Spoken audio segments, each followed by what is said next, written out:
Hi hello guys welcome back to Aadya colourful. ನಾನು Suma. Friends, ಇವತ್ತಿನ ವಿಡಿಯೋದಲ್ಲಿ ಒಂದು ಈವ್ನಿಂಗ್ ಸ್ನ್ಯಾಕ್ಸ್ ರೆಸಿಪಿಯನ್ನು ಶೇರ್ ಮಾಡ್ಕೊಳ್ತಾ ಇದ್ದೀನಿ. 10 ನಿಮಿಷದಲ್ಲಿ ರುಚಿಯಾದ ಒಂದು ಹೊಸ ಸ್ನ್ಯಾಕ್ಸ್ನ ತಯಾರಿಸಿ ತಿಂದರೆ ಮತ್ತೆ ತಿನ್ನಬೇಕು ಅನಿಸುತ್ತೆ. ಮಕ್ಕಳಿಗಂತೂ ತುಂಬಾ ಇಷ್ಟ ಆಗುವಂತಹ ಒಂದು ರೆಸಿಪಿ ಇದು. ಸೊ ಖಂಡಿತವಾಗ್ಲೂ ನೀವೆಲ್ಲ ಆಚೆ ಕಡೆ ಹೋದಾಗಲೆಲ್ಲ ಕಚೋರಿ, ಸಮೋಸ, ಬೋಂಡಾ, ಬಜ್ಜಿ ಈ ಥರದ್ದೆಲ್ಲ ತಿಂದಿರ್ತೀರ. ಅದೆಲ್ಲದಕ್ಕೂ ಹೆಚ್ಚು ಟೇಸ್ಟನ್ನು ಕೊಡುತ್ತೆ ಈ ಒಂದು ರೆಸಿಪಿ ಅಂತಲೇ ಹೇಳ್ಬೋದು. ಒಂದ್ಸಲ ತಯಾರಿಸಿ ಹೇಗೆ ಬಂತು ಅಂತ ತಪ್ಪದೆ ಕಾಮೆಂಟ್ ಸೆಕ್ಷನಲ್ಲಿ ತಿಳಿಸಿ ಫ್ರೆಂಡ್ಸ್. ಓಕೆ, ಈ ಒಂದು ಸ್ನ್ಯಾಕ್ಸನ್ನು ತಯಾರಿಸೋದಕ್ಕೆ ಮೊದಲನೇದಾಗಿ ಇಲ್ಲಿ ಒಂದು ಮಿಕ್ಸಿಂಗ್ ಬೌಲ್ ತೊಗೊಂಡಿದ್ದೀನಿ. ಅದಕ್ಕೆ ನಾವು ಇವಾಗ ಗೋಧಿ ಹಿಟ್ಟನ್ನು ಹಾಕ್ಕೊಳ್ಳೋಣ. ಓಕೆ, ಗೋಧಿ ಹಿಟ್ಟು ಅಥವಾ ನೀವು ಬರೀ ಮೈದಾದಲ್ಲಿ ತಯಾರಿಸ್ಕೊಳ್ತೀವಿ ಅಂದರೆ ಖಂಡಿತ ಬರೀ ಮೈದಾ ಹಿಟ್ಟಲ್ಲೂ ಕೂಡ ನೀವು ಈ ಒಂದು ರೆಸಿಪಿಯನ್ನು ತಯಾರಿಸ್ಕೊಳ್ಬೋದು. ಗೋಧಿ ಹಿಟ್ಟನ್ನು ಹಾಕ್ಕೊಂಡಿದ್ದೀನಿ. ರುಚಿಗೆ ತಕ್ಕಷ್ಟು ಉಪ್ಪನ್ನು ಸೇರಿಸ್ಕೊಳ್ತಾ ಇದ್ದೀನಿ ನಾನಿಲ್ಲಿ. ಅಥವಾ ನೀವು ಗೋಧಿ ಮತ್ತು ಮೈದಾ ಎರಡು ಕೂಡ ಮಿಕ್ಸ್ ಮಾಡಿ ಹಾಕ್ಕೊಳ್ತೀವಿ. ಅದೊಂದು ಬೌಲು ಅಂದರೆ ಅದು ಕೂಡ ಹಾಕ್ಕೊಳ್ಬೋದು. ಈಗ ನೋಡಿ, ನಾನು ಉಪ್ಪು ಹಾಕಿದ ನಂತರ ಸ್ವಲ್ಪ ಅಡುಗೆ ಎಣ್ಣೆ ಹಾಕ್ಕೊಂಡಿದ್ದೀನಿ, 1 ಸ್ಪೂನ್ ಆಗುವಷ್ಟು. ನಂತರ ಒಂದು ಸಲ ಮಿಕ್ಸ್ ಮಾಡ್ಕೊಳ್ತಾ ಇದ್ದೀನಿ ನೀಟಾಗಿ. ಬಿಸಿ ಮಾಡಿರೋಂಥ ಎಣ್ಣೆ ಅಲ್ಲ, ಮಾಮೂಲಿಯಾಗಿರೋ ಅಂಥದ್ದೇ. ನಂತರ ಹಿಟ್ಟನ್ನು ನಾನು ಕಲಿಸ್ಕೊಳ್ತಾ ಇದ್ದೀನಿ. ಸ್ವಲ್ಪನೇ ನೀರನ್ನು ಹಾಕ್ಕೊಳ್ತಾ ನಾವು ಹಿಟ್ಟನ್ನು ಕಲಿಸ್ಕೊಳ್ಳೋಣ. ಚಪಾತಿ ನಾವು ಪೂರಿ ಮಾಡಬೇಕಾದ್ರೆ ಹೇಗೆ ಹಿಟ್ಟನ್ನು ಕಲಿಸ್ಕೊಳ್ತೀವೋ ಅದಕ್ಕಿಂತ ಸ್ವಲ್ಪ ಟೈಟ್ ಇರಬೇಕು. ಪೂರಿ ಮಾಡೋದಕ್ಕೆ ಹಿಟ್ಟು ಕಲಿಸ್ಕೊಳ್ತೀವಲ್ಲ, ಆ ರೀತಿಯಾಗಿ ಗಟ್ಟಿ ಇರಬೇಕು. ಪೂರ್ತಿಯಾಗಿ ಮೆತ್ತಗಿರಬಾರ್ದು ನಮಗೆ. ಅದಕ್ಕೆ ನೀರನ್ನು ಸ್ವಲ್ಪನೇ ಹಾಕ್ಕೊಳ್ಳಿ. ಒಂದೇ ಸಲ ಜಾಸ್ತಿ ನೀರನ್ನು ಹಾಕ್ಕೊಳ್ಳೋಕೆ ಹೋಗಬೇಡಿ ಫ್ರೆಂಡ್ಸ್. ಎಲ್ಲರಿಗೂ ಕೂಡ ಗೌರಿ ಗಣೇಶ ಹಬ್ಬದ ಆರ್ಥಿಕ ಶುಭಾಶಯಗಳು ಫ್ರೆಂಡ್ಸ್. ನಿಮಗೆಲ್ಲರಿಗೂ ಕೂಡ ದೇವರು ಆರೋಗ್ಯ, ಐಶ್ವರ್ಯ, ಆಯಸ್ಸನ್ನು ಕೊಟ್ಟು ಕಾಪಾಡಲಿ ಅಂತ ನಾನು ಬೇಡ್ಕೊಳ್ತೀನಿ. ಸೊ ಖಂಡಿತವಾಗ್ಲೂ ನೀವ್ಯಾರಾದ್ರೂ ಫಸ್ಟ್ ಟೈಮ್ ನೋಡ್ತಾ ಇದ್ರೆ ನನ್ನ ಚಾನಲ್ನ ಸಬ್ಸ್ಕ್ರೈಬ್ ಮಾಡ್ಕೊಳ್ಳೋದು ಮರಿಬೇಡಿ. ಈಗ ಹಿಟ್ಟನ್ನು ಕಲಸಾಗಿದೆ ನೋಡಿ. ಸ್ವಲ್ಪ ಎಣ್ಣೆಯನ್ನು ಮೇಲೆ ಹಚ್ಕೊಳ್ತಾ ಇದ್ದೀನಿ. ಎಣ್ಣೆ ಹಚ್ಚಿದ ನಂತರ ನೋಡ್ಬೋದು ನೀವು, ಈ ರೀತಿಯಾಗಿ ಎಣ್ಣೆ ಹಚ್ಚಿದ ನಂತರ ನಾನು ಇನ್ನೊಂದು ಸಲ ನಾದ್ಕೊಂಡು ಇದರ ಮೇಲೆ ಒಂದು ಪ್ಲೇಟನ್ನು ಮುಚ್ಚಿ ಇದನ್ನು ಒಂದು ಸೈಡು ನಾವು ತೆಗೆದಿಟ್ಕೊಂಡ್ಬಿಡೋಣ. ಸುಮಾರು ಒಂದು 5 ರಿಂದ 10 ನಿಮಿಷ ಇದನ್ನು ರೆಸ್ಟಿಗೆ ಬಿಟ್ಬಿಡೋಣ. ಓಕೆ, ನಂತರ ಇನ್ನೊಂದು ನಾನು ಪಾತ್ರೆಯನ್ನು ತೊಗೊಳ್ತಾ ಇದ್ದೀನಿ. ಅದಕ್ಕೆ ಒಂದು 2 ರಿಂದ 3 ಸ್ಪೂನ್ ಆಗುವಷ್ಟು ಅಡುಗೆ ಎಣ್ಣೆ ಹಾಕ್ಕೊಳ್ತಾ ಇದ್ದೀನಿ.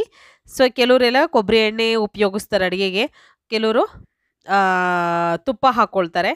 ಹಾಗಾಗಿ ಕೆಲವರು ಸಾಸಿವೆ ಎಣ್ಣೆಯನ್ನು ಕೂಡ ಉಪಯೋಗಿಸ್ತಾರೆ. ಆದರೆ ನಾನು ಇಲ್ಲಿ ಮಾಮೂಲಿಯಾಗಿ ಅಡುಗೆ ಎಣ್ಣೆ ಗೋಲ್ಡ್ ವಿನ್ನರ್ ಬರುತ್ತಲ್ಲ, ಅದನ್ನೇ ಉಪಯೋಗಿಸ್ತಾ ಇದ್ದೀನಿ.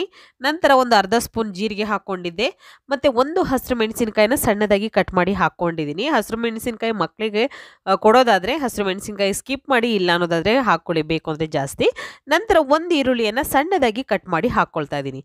ಇದಕ್ಕೆ ಜಾಸ್ತಿ ಇಂಗ್ರೀಡಿಯೆಂಟ್ಸ್ ಕೂಡ ಬೇಡ, ಖಂಡಿತವಾಗ್ಲೂ ತುಂಬ ಬೇಗ ಆಗುವಂಥ ಒಂದು ರೆಸಿಪಿ. ನೀವು ತಿನ್ನಬೇಕು ಅಂದಾಗಲೆಲ್ಲ ದಿಢೀರಾಗಿ ಮಾಡ್ಕೊಳ್ಳುವಂಥ ಒಂದು ಸ್ನ್ಯಾಕ್ಸ್ ರೆಸಿಪಿ ಇದು. ಸೊ ಖಂಡಿತವಾಗ್ಲೂ ನೀವು ಒಂದ್ಸಲ ತಯಾರಿಸಲೇಬೇಕು. ಈಗ ಈರುಳ್ಳಿ ಸಣ್ಣದಾಗಿ ಕಟ್ ಮಾಡಿ ನಾನು ತೊಗೊಂಡಿದ್ದೀನಿ. ಈರುಳ್ಳಿ ಸ್ವಲ್ಪ ಟ್ರಾನ್ಸ್ಪರೆಂಟ್ ಆಗಿದೆ ನೋಡಿ ಅಲ್ವಾ, ಸ್ವಲ್ಪ ಬೆಂದಿದೆ.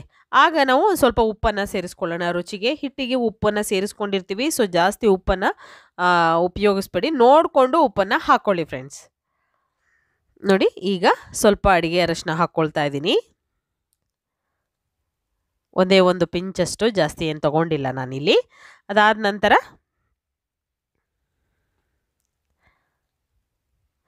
ಅಚ್ಕಾರದ ಪುಡಿಯನ್ನು ಹಾಕ್ಕೊಳ್ಳೋಣ. ಖಾರಕ್ಕೆ ಅನುಗುಣವಾಗಿ ನೀವು ಹಸಿರು ಮೆಣಸಿನಕಾಯಿ ಜಾಸ್ತಿ ಉಪಯೋಗಿಸಿದರೆ ಖಾರದ ಪುಡಿಯನ್ನು ಸ್ವಲ್ಪ ಹಾಕ್ಕೊಳ್ಳಿ, ಜಾಸ್ತಿ ಏನು ಬೇಕಾಗೋದಿಲ್ಲ. ಅಥವಾ ಹಸಿರು ಮೆಣಸಿನಕಾಯಿ ಸ್ಕಿಪ್ ಮಾಡಿದರೆ ಅಚ್ಕಾರದ ಪುಡಿಯನ್ನೇ ಹಾಕ್ಕೊಳ್ಳಿ. ನಂತರ ಸ್ವಲ್ಪ ಪೆಪ್ಪರ್ ಪೌಡರ್ನ ಹಾಕ್ಕೊಂಡಿದ್ದೀನಿ, ಇಷ್ಟೇ. ನಂತರ ಮಿಕ್ಸ್ ಮಾಡ್ಕೊಳ್ಳೋಣ. ನೋಡಿ, ಯಾವುದೇ ಮಸಾಲೆಗಳು ಜಾಸ್ತಿ ಹಾಕ್ಕೊಂಡಿಲ್ಲ, ಮನೆಯಲ್ಲಿರೋಂಥ ಮಸಾಲೆನೇ ಉಪಯೋಗಿಸಿ ಮಾಡಿರೋವಂಥ ಒಂದು ರೆಸಿಪಿ. ಗೋಧಿ ಹಿಟ್ಟು ಎಲ್ಲರ ಮನೆಯಲ್ಲೂ ಕೂಡ ಇರುತ್ತೆ. ಸೊ ಈಗ ಈ ಮಸಾಲೆ ಚೆನ್ನಾಗಾಗಿದೆ. ಅದಾದ ನಂತರ ನಾನು ಒಂದು 2 ಆಲೂಗೆಡ್ಡೆಯನ್ನು ಬೇಯಿಸಿ ಮ್ಯಾಶ್ ಮಾಡಿ ತೊಗೊಂಡಿದ್ದೀನಿ. ನೋಡಿ, 2 ಆಲೂಗೆಡ್ಡೆ ಬೇಯಿಸಿ ಅದರ ಸಿಪ್ಪೆ ಎಲ್ಲ ಕ್ಲೀನ್ ಮಾಡಿ ಮ್ಯಾಶ್ ಮಾಡಿ ತೊಗೊಂಡಿದ್ದೀನಿ. ಅದನ್ನು ಇವಾಗ ನಾವು ಮಿಕ್ಸ್ ಮಾಡ್ಕೊಳ್ಳೋಣ. ಇದಕ್ಕೆ ಹಾಕ್ಕೊಂಡು ನೀಟಾಗಿ ಎಲ್ಲ ಕಡೆಯೂ ಕೂಡ ಚೆನ್ನಾಗಿ ಸ್ಪ್ರೆಡ್ ಆಗಬೇಕು ನಮಗೆ, ಆ ರೀತಿಯಾಗಿ ನೋಡಿ. ಈ ರೀತಿಯಾಗಿ ನಾವು ನೀಟಾಗಿ ಇದನ್ನು ಮಿಕ್ಸ್ ಮಾಡ್ಕೊಂಡಿದ್ದೀವಿ ನೋಡಿ. ಬೇಕು ಅಂದರೆ ಇದಕ್ಕೆ ಸ್ವಲ್ಪ ಕೊತ್ತಂಬರಿ ಸೊಪ್ಪನ್ನು ಕೂಡ ನೀವು ಸೇರಿಸ್ಕೊಳ್ಬೋದು. ಬೇಡ ಅಂತಂದರೆ ಖಂಡಿತ ಸ್ಕಿಪ್ ಮಾಡಿ, ಏನು ತೊಂದರೆ ಇಲ್ಲ. ಈಗ ನೋಡಿ ಈ ರೀತಿ ಮಿಕ್ಸ್ ಮಾಡ್ಕೊಂಡಿದ್ದೀನಿ. ಎಲ್ಲ ಕೂಡ ನೀಟಾಗಿ ಮಿಕ್ಸ್ ಆಗಿದೆ. ಇವಾಗ ಸ್ವಲ್ಪ ತಣ್ಣ ಕೂಡ ಆಗೋದಕ್ಕೆ ಬಿಟ್ಟಿದ್ದೆ. ಅದಾದ ನಂತರ ಕೈಯಲ್ಲೇ ಚಿಕ್ಕ ಚಿಕ್ಕ ಉಂಡೆಗಳನ್ನಾಗಿ ಮಾಡ್ಕೊಳ್ತಾ ಇದ್ದೀನಿ. ಉಂಡೆ ಮಾಡಿದ ನಂತರ ನಾವು ಒಂದು ತಟ್ಟೆಗೆ ನಿಧಾನವಾಗಿ ಎಲ್ಲದನ್ನು ಕೂಡ ಮಾಡಿ ಫಸ್ಟಿಗೆ ರೆಡಿ ಮಾಡಿಕೊಂಡು ಇಟ್ಕೊಳ್ಳೋಣ. 10 ನಿಮಿಷದಲ್ಲಿ ಆಗುವಂಥ ಗರಿಗರಿಯಾಗಿರುವಂಥ ಆಲೂ ಕಚೋರಿ ರೆಸಿಪಿ. ಸೊ ಖಂಡಿತವಾಗ್ಲೂ ಈರುಳ್ಳಿ ಮತ್ತು ಆಲೂಗೆಡ್ಡೆನ ಬಳಸಿ ಮಾಡಿರೋವಂಥ ಕಚೋರಿ ಇದು.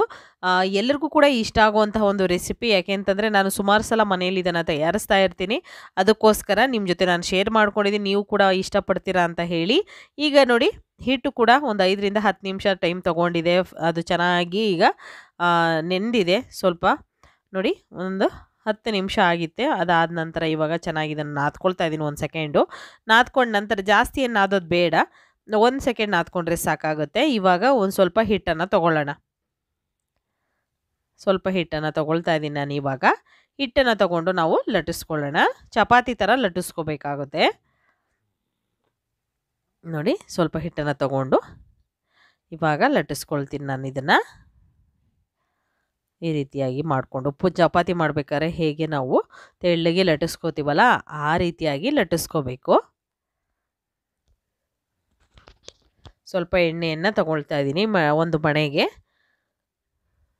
ಈಗ ಹಿಟ್ಟನ್ನು ನಾವು ತಗೊಂಡು ಲಟ್ಟಿಸ್ಕೊಳ್ಳೋಣ ಪೂರ್ತಿಯಾಗಿ.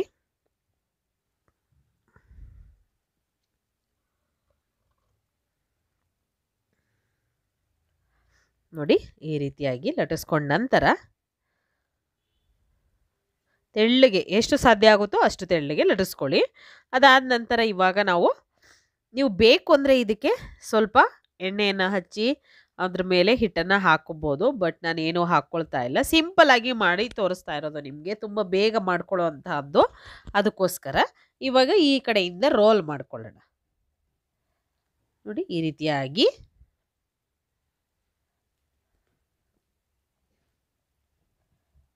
ರೋಲ್ ಮಾಡ್ಕೊಳ್ತಾ ಇದ್ದೀನಿ.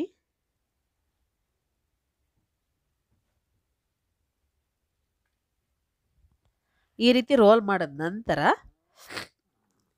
2 ಭಾಗವಾಗಿ ಕಟ್ ಮಾಡ್ಕೋಬೇಕು. ಮಧ್ಯಕ್ಕೆ ಕಟ್ ಮಾಡಿಕೊಂಡು ಅದನ್ನು ಪ್ರೆಸ್ ಮಾಡಿ ನಾನು ತಗೊಳ್ತಾ ಇದ್ದೀನಿ. ನೋಡಿ ಈ ರೀತಿಯಾಗಿ ಒಂದನ್ನು ತಗೊಂಡು ಈ ರೀತಿಯಾಗಿ ಲಟ್ಟಿಸ್ಕೊಳ್ಳೋಣ. ಜಾಸ್ತಿ ಅಗಲವಾಗಿ ಏನು ಬೇಡ, ನಮಗೆ ಎಷ್ಟು ಬೇಕಾಗುತ್ತೋ ನೋಡಿಕೊಂಡು ಲಟ್ಟಿಸ್ಕೊಳ್ಳೋದು. ನೋಡಿ ಹೀಗೆ ಇದನ್ನು ಕ್ಲೋಸ್ ಮಾಡ್ಕೊಳ್ಳೋಣ. ಈಗ ಕ್ಲೋಸ್ ಮಾಡಿದ ನಂತರ ಈ ರೀತಿ ಅಲ್ಲೇ ಅದನ್ನು ಹಾಗೆ ಪ್ರೆಸ್ ಮಾಡಿ ಇಡಿ. ಬೇಕು ಅಂದರೆ ಕಟ್ ಮಾಡ್ಕೊಳ್ಳಿ, ಇಲ್ಲ ಅನ್ನೋದಾದರೆ ಹೀಗೆ ಆಗಿದೆ. ಈಗ ನೋಡಿ ಈ ರೀತಿಯಾಗಿ ಎಲ್ಲದನ್ನು ಕೂಡ ರೆಡಿ ಮಾಡಿ ತಗೊಳ್ತಾ ಇದ್ದೀನಿ ನಾನು. ಎಣ್ಣೆ ಕೂಡ ಈಗ ನಾವು ಫ್ರೈ ಮಾಡಬೇಕಾದ್ರೆ ಮೇಯ್ನು ಎಣ್ಣೆಯನ್ನು ನೋಡ್ಕೋಬೇಕು. ಎಣ್ಣೆ ಜಾಸ್ತಿ ಕಾದಿರಬಾರ್ದು. ನೀವು ಸಮೋಸ ಅಥವಾ ಕಚೋರಿ ಯಾವುದನ್ನೇ ಹಾಕಲಿ, ನೀವು ಎಣ್ಣೆ ಜಾಸ್ತಿ ಕಾದಿರಬಾರ್ದು.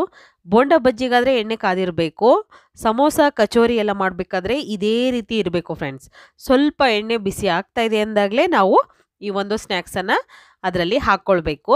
ಅದಾದ ನಂತರ ಯಾಕೆ ಅಂತಂದರೆ ಎಣ್ಣೆ ಜಾಸ್ತಿ ಬಿಸಿ ಇದ್ದಾಗ ನಾವು ಹಾಕಿದ್ರೆ ಅದ್ರ ಮೇಲೆ ಬಬಲ್ಸ್ ಬಂದುಬಿಡುತ್ತೆ, ಅದರ ಶೇಪೇ ಹೊರಟೋಗುತ್ತೆ, ಅದು ನಮಗೆ ಬೇರೆ ಥರ ಕಾಣುತ್ತೆ. ಅದಕ್ಕೋಸ್ಕರ ಮಾಮೂಲಿಯಾಗಿ ನಾವು ಸಮೋಸ ಅಥವಾ ಕಚೋರಿ ಮಾಡಬೇಕಾದ್ರೆ ಇದೇ ರೀತಿಯಾಗಿ ನೀವು ಫಾಲೋ ಮಾಡಿ.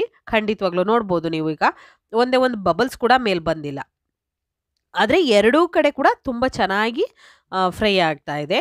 ಸೊ ಒಳಗೂ ಕೂಡ ಚೆನ್ನಾಗಿ ಫ್ರೈ ಆಗಬೇಕು ಮೇಯ್ನು. ಹಾಗಾಗಿ ನೋಡಿ ಕಲರ್ ಕೂಡ ಎಷ್ಟು ಚೆನ್ನಾಗಿ ಪರ್ಫೆಕ್ಟಾಗಿ ಬಂದಿದೆ ಅಂತ. ಈ ರೀತಿಯಾಗಿ ರೆಡಿ ಆದ ನಂತರ ನೀವು ಈ ಒಂದು ಸ್ನ್ಯಾಕ್ಸನ್ನು ಒಂದು ಟಿಶ್ಯೂಗೆ ತೆಗೆದಿಟ್ಕೊಳ್ಳೋಣ. ಈಗ ಆಗಿದೆ ನೋಡಿ, ಬಬಲ್ಸ್ ಎಲ್ಲ ಕಮ್ಮಿ ಆಗ್ತಿದೆ ಎಣ್ಣೆಯಲ್ಲಿ ಬರ್ತಿರೋ ಅಂಥದ್ದು. ಈಗ ನಿಧಾನವಾಗಿ ನಾನು ಈ ಆಲೂ ಕಚೋರಿಯನ್ನು ಒಂದು ಬೌಲಿಗೆ ನಾನು ಅಥವಾ ಒಂದು ಟಿಶ್ಯೂ ಮೇಲೆ ತೆಗೆದಿಟ್ಕೊಳ್ತೀನಿ.